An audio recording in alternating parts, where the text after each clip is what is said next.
आदरणीय principal Shri doctor Sharma ji,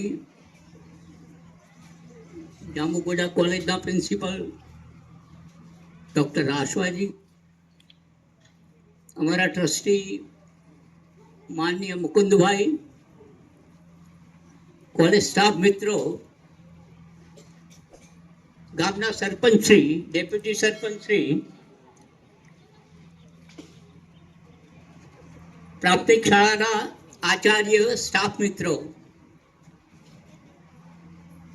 अन्य सौ उपस्थित मंचस्थ महानुभावों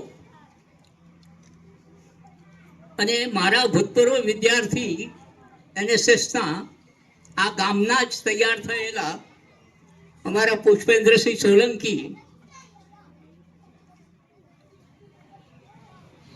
મારે ભારત દર્શન કરાવવાનું સંજયભાઈએ કહ્યું. એના પહેલા આ કેમ્પની સફળતા માટે ડોક્ટર સંજયભાઈને, પ્રોફેસર જયેશભાઈ વાઘેલાને અને સૌ એનએસએસ સ્વયંસેવક મિત્રોને અભિનંદન આપી દઉં. My heartiest congratulations to all of you, including the villagers here. You know, ગામના લોકોને પણ અભિનંદન. સરપંચશ્રીએ કહ્યું એકાદ કેમ્પ ગામની અંદર ગોઠવજો. પુષ્પેન્દ્રસિંહે એ ભણતા હતા ત્યારે આયોજન કરેલું અને અમે પેલી જૈન ધર્મશાળામાં હું કામ કરેલો. પરોલી સાથે મારો બહુ જૂનો નાતો છે. એનએસએસની આ વિશેષતા છે, તમે જે ગામમાં જાઓ ને ત્યાંના થઈને રહો. મેં આવતા આવતા પુષ્પેન્દ્રસિંહને ફોન કર્યો, તમારા ગામમાં જઉં છું, એનએસએસ કેમ્પ છે. કે સાહેબ ગોધરા જોબ છે, નોકરી કરવાની છે, જવું છે, પણ આવી જાઉં છું. અડધી રજા લઈને આવ્યા. આ एनएसएस कौन कहता है आसमान में छेद नहीं होता. एक पत्थर तो तबीयत से उछालो यारो. तो तबीयत थी पत्थर उछालवानी हैबिट એ એનએસએસ. પુષ્પેન્દ્રસિંહની નોકરી છે, જવાબદારી છે, પણ દિલ અહીંયા હતું તો આજે આવી ગયા. હું થોડો વહેલો આવ્યો એટલે એમના ઘરે ચા પીવા ગયો. એમના પિતાજી સાથે પણ મારો નાતો, કારણ કે ત્યારે એ સરપંચશ્રી હતા. અમારો કેમ્પ હતો ત્યારે સરપંચ એ હતા, એમના ફાધર. મિત્રો, આ એનએસએસ નો 7 દિવસનો કેમ્પ એ તમારામાં વ્યક્તિત્વ વિકાસ માટેનો પ્રયત્ન છે. Personality development. વાતો કરવાથી ન થાય, એમાં પલટાવવું પડે, એક્ટિવ રહેવું પડે. તમારે 7 દિવસ ફાળવવા પડે, ગરમી ઠંડીમાં રહેવું પડે, પરિશ્રમ કરવો પડે, કમર ઝુકાવવી પડે. જે સાવરણો લઈને ગામમાં કચરો વાળવા નીકળે ને, જે ઝૂકે, આજે તમે ઝૂક્યા છો, આવતીકાલે આખી દુનિયાને ઝુકાવી શકશો. એ તાકાત આવે.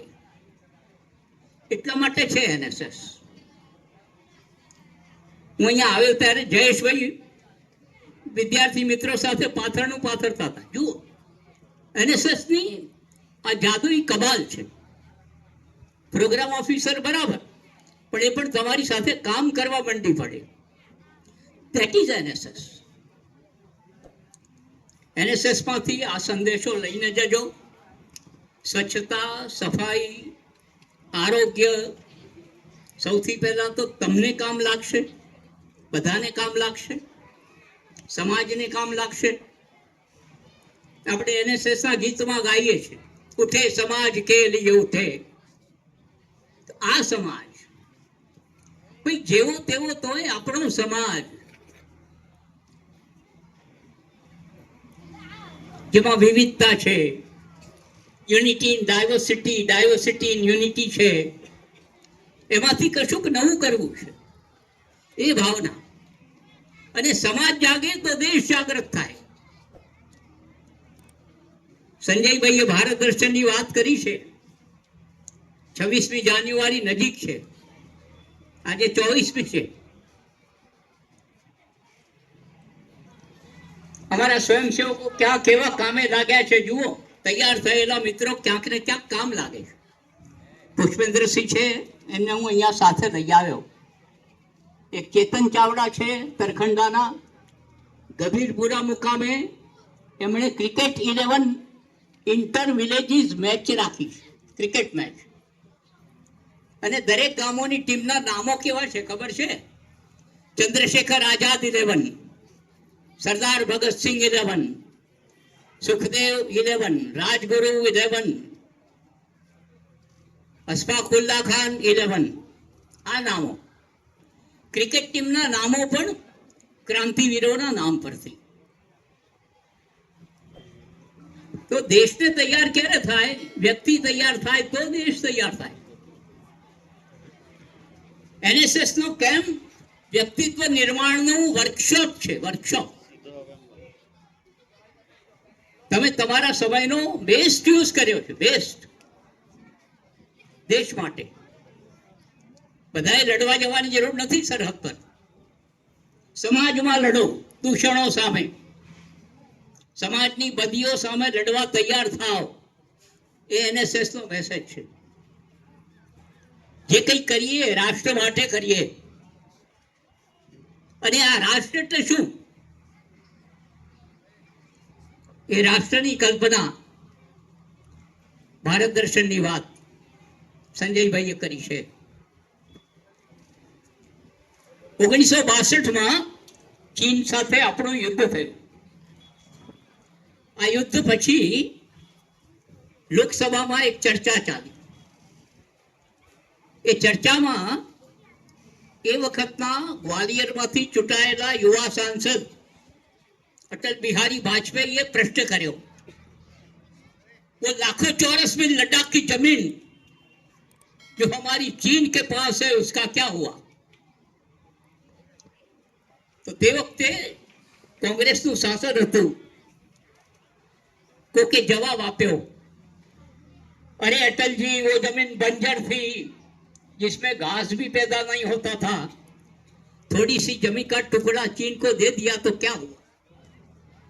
આ થોડી સી જમીન કા ટુકડા, એનો અટલજીનો જવાબ કેવો હતો સામે ખબર છે? આ દેશ ભૂમિનો ટુકડો નથી, તો હૃદયમાંથી નીકળેલો spontaneous overflow of powerful feelings extempore. Atalji તો પ્રખર વક્તા હતા, ઘરેથી લખી નતા ગયા. પણ આ દેશ શું છે, એનો સમાજ, એની સંસ્કૃતિ, એના સંસ્કારો, એના લોકો, એની વિવિધતા, એ શું છે એનો જવાબ હતો. હા, પોએટિક પ્રોઝમાં, ગદ્યા પદ્યમાં સાંભળવા જેવો, માણવા જેવો. અટલજીએ જવાબ આપ્યો, हमारा देश ये कोई भूमि का टुकड़ा नहीं, ये तो जीता जागता राष्ट्र पुरुष है.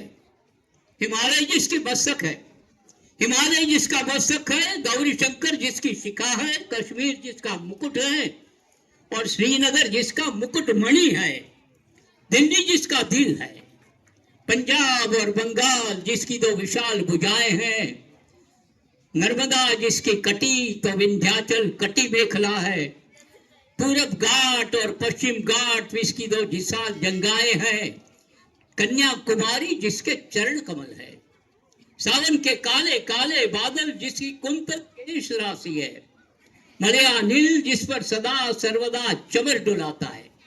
ये वंदन की भूमि है, ये वंदन की भूमि है, ये अभिनंदन की भूमि है, ये अर्पण की भूमि है, ये तर्पण की भूमि है.